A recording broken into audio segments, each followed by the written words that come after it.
고린도 교회에 두 번째로 보낸 편지 고린도 후서에서 바울이 계속해서 쭉 이어가고 있는 내용이 첫인사에 이어서 우리들 안에 계신 예수 그리스도의 생명에 대해서 지난주에 우리가 같이 말씀을 나누고 묵상했습니다. 주님께서 우리에게 새로운 기회를 주시고 새로운 은혜를 주셨는데 그것이 우리에게 가져오는 놀라운 삶의 반향, 반응, 결과, 열매들이 있겠다고 싶어요.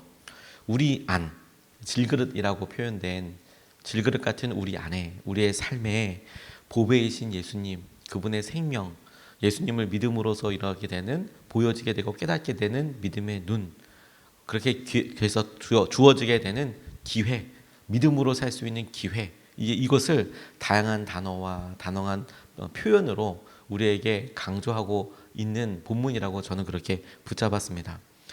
예수님의 생명이 우리 안에 계신다. 우리가 예수 그리스도를 믿고 주님께서 우리의 죄를 구원하시고 담당하셨다. 이 단순한 사실이 아주 본질적이고 영적으로는 단순해 보이지만 우리의 삶의 전과 후를 완전히 갈라버리는 굉장히 중요한 사건이 되지요. 우리에게 전혀 다른 생명이 함께하고 있는 것이니까요. 이것은 우리가 전혀 다른 삶을 살 뿐만 아니라 전혀 다른 능력을 경험하고 능력을 사용할 수 있다는 것과 다 있다고 싶습니다. 당장 당면한 문제들을 이렇게 보면 우리가 예수 그리스도를 믿고 우리가 믿음으로 오늘도 반응하고 믿음으로 우리가 살겠다라고 고백하는 우리의 오늘 하루, 당면한 문제들은 바뀐 게 없어 보여요. 여전히 우리의 관계, 여전히 우리의 재정과 여전히 우리가 간절히 구해야 될 연약한 육신과 또 기회의 문제와 이런 일들이 있어 보이지만, 어려움을 겪고 있는 것도 사실이지만 우리 안에서 살아 역사하시는 생명의 힘도 실제이면서 날마다 어렵고 힘든 삶을 사는 현실 가운데 하나님께서 이제 하신 일들을 보게 되는 거예요. 우리가 이제는 우리의 생명으로 살지 않고 예수 그리스도의 생명으로 살아가게 되는 것은 전혀 다른 삶의 기회와 능력을 우리에게 사용하도록 그렇게 인도하십니다. 오늘 본문 말씀이 짧지만 그것을 우리에게 핵심적으로 강조하고 마음에 새기도록 도전한다고 싶습니다. 첫 번째, 바울이 이야기하고 있는 새로운 생명을 우리에게 설명하면서 강조하고 또 우리가 같이 붙잡고 싶은 것은 겉사람과 속사람을 우리가 같이 살펴보고 우리 가운데 속사람을 강하게 하며 그 속사람에 집중하고 해야 되겠구나, 이런 마음이 들었습니다. 16절 17절 말씀을 보면 그러므로 우리는 낙심하지 않습니다. 우리의 겉사람은 낡아가나 우리의 속사람은 날로 새로워집니다. 지금 우리가 겪는 일시적인 가벼운 고난은 비교할 수 없을 정도로 영원하고 크나큰 영광을 우리에게 이루어줍니다 라고 그렇게 이야기하고 있습니다. 낙심하지 않고 우리의 겉사람은 낡아가나 속사람은 날로 새로워집니다. 예전 개혁 개정 성경에는 우리 겉사람은 후패하나 속사람은 날로 새로워지는, 주님께서 그렇게 우리에게 바울을 통해서 말씀하고 계시는데, 우리 안에 새롭게 계신 예수 그리스도의 생명으로 인하여서, 예수님의 영으로 인하여서, 우리가 성령님으로 인하여서 우리가 낙심하지 않습니다. 날마다 우리의 삶을 보면 낙심할 수밖에 없는 상황이었고, 그런 낙심만 할 수밖에 없는 삶이 이어져 오면서 우리가 수없이 많이 좌절하고 낙담하고, 그리고 우리가 할 수 없다라고 그냥 삶에서 고백되는 그런 어려움 가운데 우리가 있었지요. 근데 바울은 자신의 형편과 처지, 그리고 자신의 형편을 바라보는 우리의 모습과 상황을 겉사람과 속사람을 나누어서 이렇게 이야기해요. 우리의 겉사람은 나이도 들고 낡아가고 그리고 볼품 없어지는 것도 그렇게 보일 수도 있겠다고 싶어요. 할 수 있는 기회를 놓쳐버린 것 같고 어리석어 보이기도 하고 그리고 너무 연약해 보이기도 하고, 우리가 예수 그리스도를 믿어서 오히려 더 포기하게 되는 기회, 혹은 주님 때문에 우리가 참고 인내하게 되는 여러 일들, 그것을 보고 주위 사람들이 어리석다, 왜 그러냐라고 이야기할 수도 있어요. 겉모습이 낡아가고 또 힘들어 보일 수도 있다라는 것에 우리가 주목해 봅니다. 그런데 우리 안에 계신 예수 그리스도의 생명으로, 예수님의 생명으로 우리의 속사람이 날마다 새로워질 수도 있어요. 우리가 그 사실을 함께 봅니다. 그게 예수님 때문이라면 우리의 속사람은 날마다 새롭습니다. 왜? 우리를 위하여 십자가에서 돌아가신 예수 그리스도와 함께 오늘도 우리가 죽고, 우리가 오늘도 죽음으로 고백하고, 그리고 우리를 살리신 예수 그리스도의 생명 가운데 우리에게 주신 새로운 기회, 우리에게 주신 새로운 도전, 우리에게 주신 새로운 놀라운 은혜를 우리가 보고 붙잡을 수 있는 기회도 있기 때문에 그렇습니다. 어제와 오늘은 다른 날이에요. 우리가 깊이 잠에 들었다가 아침에 깨었지만, 그런데 오늘은 주님께서 우리에게 새롭게 주신 생명의 날이고, 어제의 일들과 어제의 고민들로부터 주님께서 놀라운 생명과 부활의 힘으로 새롭게 우리에게 허락하신 기쁜 날이에요. 처음 살아보는 날이고, 주님과 함께하고 주님의 계획을 누리게 될 놀라운 은혜의 날이기도 합니다. 조정민 목사님이라는 이 고난이 선물이라는 책에서 이런 짧은 글을 이렇게 쓰셨는데, 제게 그 책을 읽다가 참 마음에 와서 닿았던 귀절 하나가 있어요. 키가 큰다고 하늘에 더 가까워지지 않고, 나이 든다고 영혼에 더 가까워지지 않습니다. 성숙은 늘 속사람의 일입니다. 우리가 나이가 더 든다고 해서 영원히 끝나지 않고 하나님께서 말씀하신 영원한 것에 더 가까워지는 것은 아닙니다. 죽음에 더 가까워질 수는 있어요. 죽음에. 그런데 죽음이 영원한 것은 아닙니다. 죽음은 삶에 있어서 경험되는 분명한 한 기점이지만, 그 죽음을 통과하여 영원에서 영원으로 이어지는 하나님의 약속과 하나님께서 우리에게 허락하신 놀라운 은혜의 날들이 있어요. 그것은 늘 속사람의 일입니다. 우리가 성숙하고 주님께서 행하시는 귀한 은혜를 붙잡고, 그리고 그것을 의지하는 것에 달려 있는 거예요. 우리 안에 있는 생명으로 인해서 우리가 다른 사람들이 알지 못하는 것, 느끼지 못하는 것을 알게 되고 느끼게 되는 것입니다. 그게 우리에게 굉장히 중요해요. 저희 아이들을 이렇게 갖고, 그리고 집사람과 함께 이야기할 때 이렇게 보니까 자매들이 본인이 임신했다는 사실을 깨닫고 나서 몸의 변화가 있는 것도 알아채지만, 정작 주위에서 이렇게 보니까 삶의 태도와 마음이 완전히 바뀌게 되더라고요. 물론 그 전에도 성실하게 열심히 그렇게 하기도 했지만, 그런데 본인이 새로운 생명 가운데 있다는 것을 깨닫게 된 이후, 분명하게 알게 된 이후에 정말 태도와 우선순위도 바뀌게 되더라고요.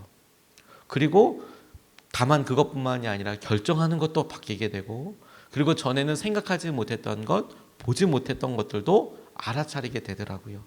저는 그런 자매의 입장으로서가 아니라, 제가 이렇게 아빠가 된다라고 생각하고 나서 이렇게 보게 되니까 제가 느끼기에 가장 커다란 변화, 급속적인 변화는 뭐였냐면, 저는 아이들을 이렇게 보면서 그 아이들이 예쁘다, 귀엽다, 이런 생각만 하고 그렇구나라고 생각을 했는데, 당장 우리 아이가 이제 태어나게 될 거다, 이런 생각을 하고 나니까 세상이 달리 보이더라고요. 이 세상에 하나님께서 선을 이루시기 위하여, 하나님의 계획을 이루시기 위하여 어떤 일이 필요한가, 왜 세상은 이렇게 악한가, 이런 질문들을 전에도 했을 법한데, 정말 마음속에 진심으로 우리 아이가 살아갈 세상, 그리고 그 아이로 인하여서 이루어지게 될 하나님의 계획, 꿈에 대해서 넌지시 생각하고 있는 것에 대해서 되게 많이 놀랐어요. 아이가 딸 아이라는 것을 깨닫고 나서는 더 여성들이 살아가고 딸아이가 살아갈 수 있는 그런 자유롭고 행복한 세상이 됐으면 좋겠다, 이런 생각을 제가 하고 있더라고요. 그 전에 하고 있었던, 또 분명히 그런 생각도 했거든요. 주님의 세상, 주님께서 이끌어 가시고 어린아이들, 여성들, 또 힘든 여러 사람들이 그렇게 편안하고 행복하고 안전하게 살 수 있는 세상에 대해서 기도도 하고 꿈꿔왔지만, 정작 생명 하나로 인하여서 완전히 다르게 질문하게 되고 느껴지게 되더라고요. 이거 너무너무 중요하겠다고 싶어요.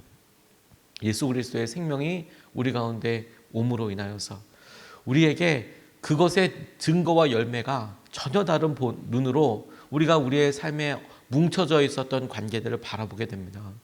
우리의 힘으로 풀어보려고 했는데 기회도 없고, 그리고 더 힘들어졌던 관계를 예수 그리스도의 주신 새로운 기회와 마음으로 그것을 바라보기 시작해요. 그리고 주님께 순종하는 마음으로 그것을 대하고 사람들에게 말을 하고, 그런 기회, 그렇게 주어진 기회들이 우리가 풀 수 없었던 관계를 풀어나가고 하나님께서 준비하신 화해케 하시는 기회를 잡게 되고 그 자리에 서보니 거기까지 순종해서 가보니 새롭게 인도하시는 길이 문이 열리게 되는 것을 보게 됩니다. 어떻게 살 것인가 라는 책에 그 저자가 이런 표현을 하나 쓰시더라고요. 남자들이 승진하는 것과 관련해서 본인들이 승진한 다음에 열심히 했으니까 승진하는 거 아니겠습니까? 그래서 이 경영대학원에서 이 남자들이 승진한 이후에 그런데 실패하는 사람들을 좀 보게 됐다는 거예요. 승진을 했을 정도면 열심히 해서 그 자리까지 올라가게 된 것일 텐데, 그런데 거기서 더 올라가지 않고 오히려 그 자리에서 실패하게 되는 사람들이 더 많더라. 왜 그런가? 원인을 가만히 살펴보니까 첫 번째 원인이 과거의 일을 계속하기 때문이라는 것을 배웠대요. 자기가 이렇게 사람들을 도와주면서 보면서 보니까 열심히 해서 그 자리에 올라갔는데 그 자리에 돼서 보니까 과거의 일을 그대로 하고 있더라는 거예요. 당연하지 이렇게 생각하기 쉽죠? 아니요. 왜냐하면 그 자리에까지 가기 위해서 필요한 열심과 그렇게 보여지는 일들, 하지만 자신에게 또 다른 포지션과 위치가 있을 때는 전혀 다른 생각과 마음으로 일을 시작해야 되거든요. 도전해야 하거든요. 어느 시기가 지나고 났을 때 그 시기에 커플을 벗고 나비가 여전히 고치 안에서 어떻게 살 건가 그런 고민을 하는 순간 나비는 더 이상 못 사는 겁니다. 날개가 생기고 고치를 나오자마자 걱정해야 될 것, 아니 살아야 될 것은 뭐냐면 날갯짓이에요. 날갯짓. 어떻게 날갯짓을 해서 날아가냐, 그것의 고민이지 고치 안에서 어떻게 살아남냐, 이게 아니에요.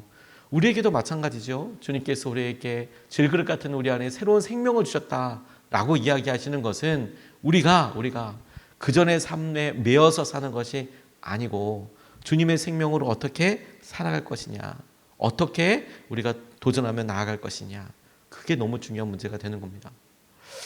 지금 우리가 겪고 있는 일들 힘든 일임에 틀림없습니다. 힘들어요. 우리의 생각이 끊임없이 우리의 마음의 연약함을 이렇게 마주하게 됩니다. 네, 그럼에도 불구하고 비교할 수 없을 정도의 영원하고 큰 영광을 보게 되는 통로가 될 거예요. 고난이 없으면 그 고난을 통해서 얻게 될 열매도 없다는 것, 전 정말 그렇게 경험하게 됩니다.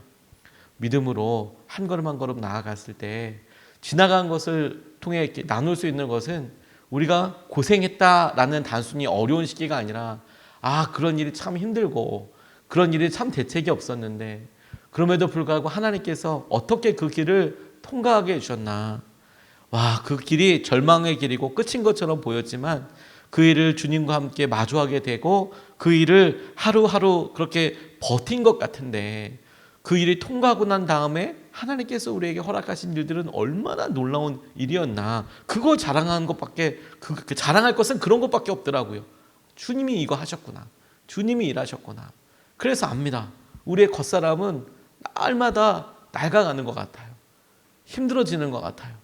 그런데 우리의 속사람은 그런 과정을 통과하게 하신 하나님의 놀라운 능력으로 인하여 그런 일들을 바라보게 하시고 느끼게 하여 주신 예수 그리스도의 생명의 능력으로 말미암아 날마다 새로워지는 거예요. 오늘도 주님께서 우리를 새롭게 하시고 우리에게 주신 놀라운 기회가 우리를 붙잡아 주시고 새롭게 하여 주실 줄로 믿고 오늘 하루를 주님과 함께 동행하면 좋겠습니다. 두 번째로 주목하고 싶은 것은 영원한 것을 보는 눈이 열리게 되는 것입니다. 주님, 영원한 것을 보는 눈이 열리게 해주십시오. 18절 말씀을 보면 우리는 보이는 것을 바라보는 것이 아니라 보이지 않는 것을 바라봅니다. 보이는 것은 잠깐이지만 보이지 않는 것은 영원하기 때문입니다. 라고 다시 한번 이야기하고 있습니다. 앞서서도 한번 고린도 후서에서 바울이 이제 이렇게 이야기를 한번 하는데 다시 한번 강조해서 이야기하고 있는 부분이에요. 오늘 본문 전에 나와 있습니다. 보이는 것보다 보이지 않는 것, 그 보이는 것에 우리가 막 목숨 걸고 살아가는 것이 아니라 지금 당장 보이지는 않지만 그러나 그 넘어 믿음의 눈으로 바라볼 수 있게 하시는 그것을 본다는 거예요. 히브리서 기자도 똑같은 시선으로 이야기합니다. 믿음은 바라는 것들이 실상이요, 보이지 않는 것들의 증거다. 안 보여요, 믿음으로 본다는 것은. 그런데 믿음은 어떤 감각이냐면 아까 그리스도의 생명으로 인하여서 새롭게 하시는 것으로 인하여 새롭게 보여지는 생명이 우리 가운데 있다라고 말씀드린 것처럼 믿음은 보이지 않는 너머를 보게 하는 능력이에요. 믿음은 보이지 않는 것들을 보게 하는 이런 가치와 이런 놀라운 은혜를 깨닫게 하시는 감각입니다. 감각. 그걸 알게 해요. 사람들은 몰라요. 하지만 알아요. 우리가 가치를 모른다고 해서 없는 건 아닙니다. 없는 건 아닙니다. 제가 해외 토픽에서 예전 기사이긴 하지만 굉장히 놀랐던 기사 하나가 뭐냐면 모나리자라는 그림의 가치에 대해서 이 기사가 난 것이 있습니다. 짧은 기사이기도 했지만 프랑스의 루브르 박물관이라는 곳에 있는 모나리자라는 그림, 아마 여러분들도 다 아실 겁니다. 한 번씩은 이렇게 뭐 그림책에도 나와 있고 어디도 나와 있고 그냥 여자 이렇게 초상화입니다. 눈썹 없는, 눈썹이 많이 손질되어 있는 여자의 그림입니다. 그냥 그거 보면 자체로 뭐 그냥 그림이지. 근데 그 그림에 대해서 이제 추산을 한 거예요. 이게 얼마짜리냐, 이 그림은 얼마짜리냐. 보통 가격이라는 것은 팔려고 하는 사람과 살려고 하는 사람이 합의가 되는 점이 가격이죠. 그러니까 아무리 뭐 좋아 보여도 파는 사람이 이거 되게 뭐 많아, 내 주위에. 그래서 아주 싸게 팔 수도 있어요. 1,000원에 팔 수도 있고 프린트하면 뭐 더 싸게도 팔 수 있습니다.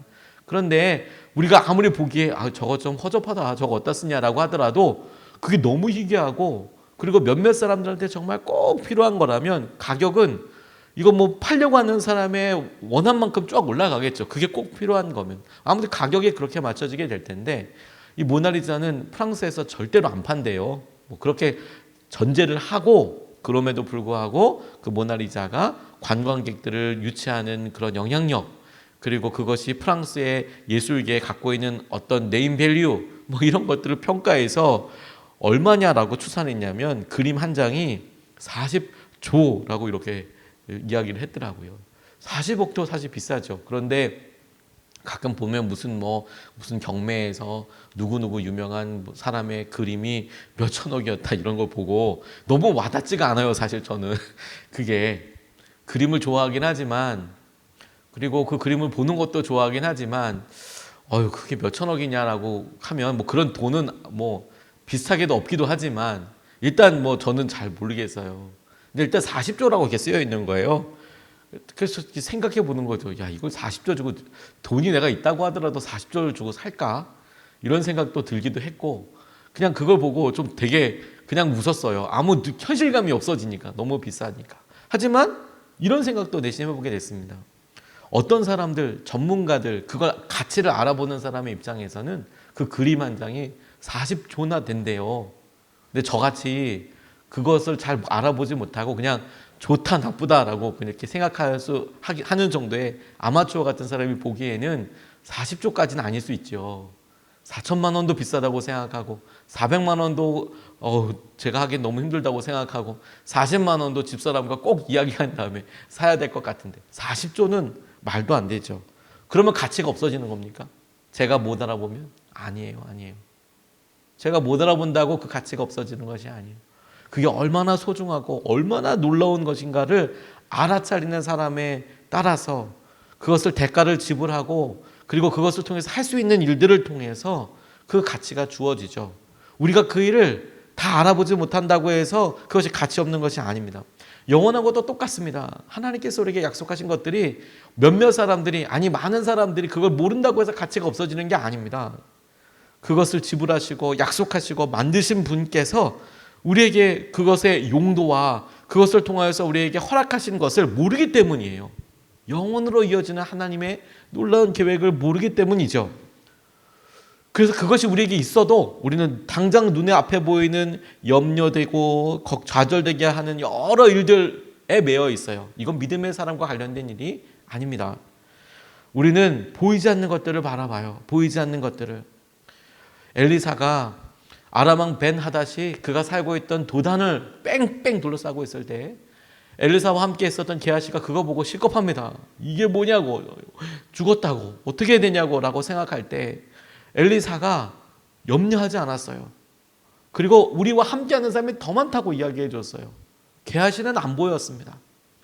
엘리사에게는 보였던 것이 게하시에게는 보이지 않았어요.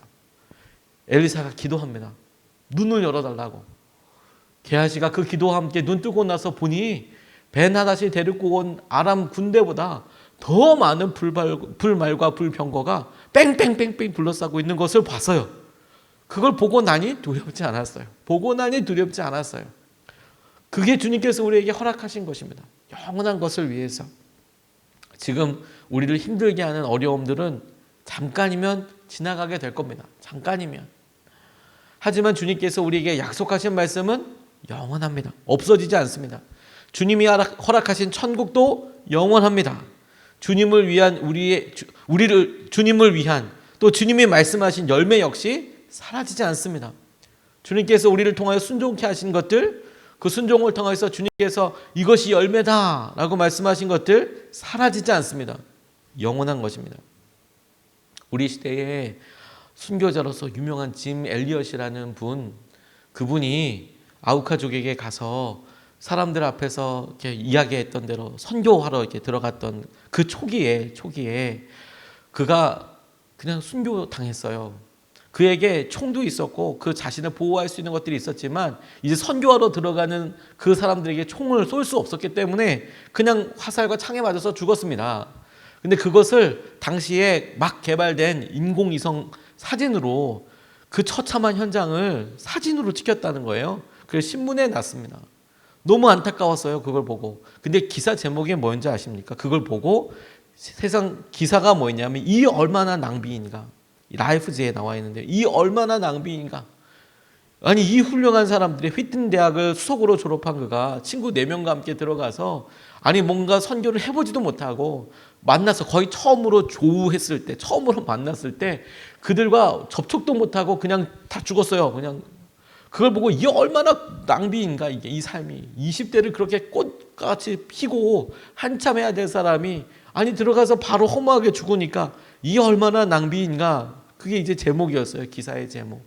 근데 그것을 보고 그의 아내가 낭비가 아닙니다. 그리고 그 남편이 썼던 여러 일기들 보여주기도 하고 그 가운데 유명한 이 말이 있지 않습니까? 결코 놓치지 말아야 할 것을 위해 결코 붙들 수 없는 것을 버리는 자는 결코 어리석은 사람이 아니다.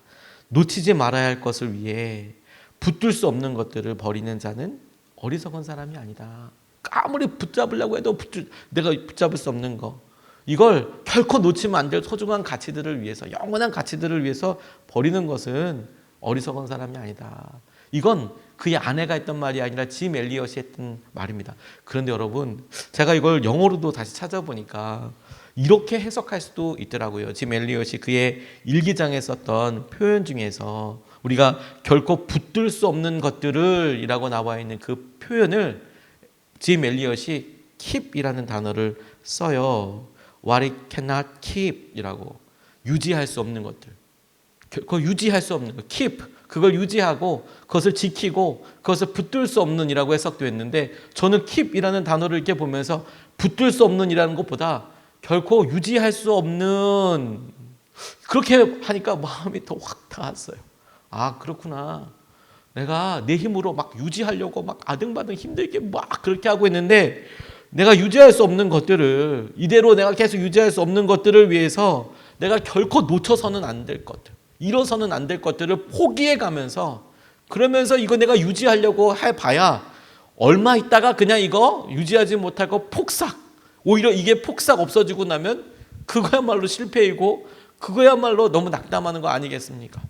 결코 놓칠 수 없는 가족 간의 사랑 부부 간의 이해 하나님과의 놀라운 은혜 친밀감 그런데 이것을 이거 당장 보이지도 않아. 그래서 당장 지금 보이는 것 계속 유지할 수 없는 것 이것을 우리가 5년 10년 50년 유지해 갈 수 없다고 생각하는 그것을 유지하기 위해서 당장 지금 소중한 가치들을 다 포기하고 나아가는 것 어리석다. 그게 어리석다라는 거예요.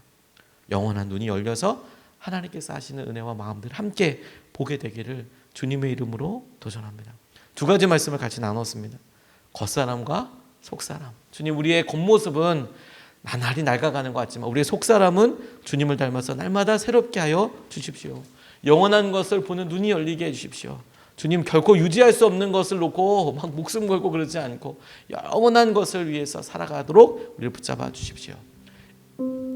이것을 붙잡고 두 번 나눠서 기도하겠습니다. 첫 번째 기도하고 싶은 것은 주님 우리 속사람을 강하게 하시고 오늘 날마다 새롭게 해주십시오. 주님 우리 속사람을 강하게 하시고 날마다 새롭게 하여 주십시오. 그래서 첫 번째로 같이 함께 기도하겠습니다.